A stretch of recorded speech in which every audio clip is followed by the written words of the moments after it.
Hey guys, in this video we're looking at Christmas Carol, focusing on the character Tiny Tim.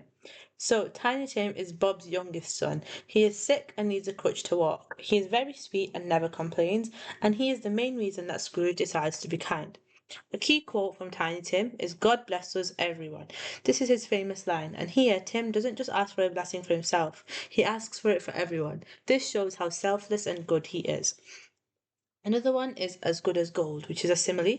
Here, Bob says that Tiny Tim is as good as gold. This is a big deal because Scrooge thinks that real gold is the only important thing, but Bob knows his son is more valuable. Another one is he bore a little crutch, which is visual detail. Here, the crutch shows how weak he is, and it reminds Scrooge and the reader that poor children are very fragile and need our help. Another one is Tiny Tim did not die, and in the poem this has big capital letters in the words do not. This is at the very end of the book, and it proves that Scrooge's new kindness actually saved a life. Another key quote is he hoped the people saw him because he was a cripple.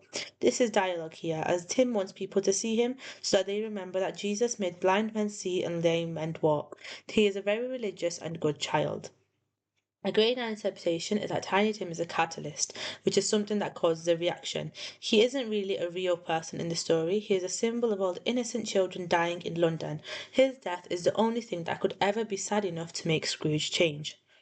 An alternative interpretation is that Tiny Tim is sentimentalized, as Dickens makes him almost too sweet and sick. Some critics say Dickens did this to guilt trip the reader into giving more money to charity.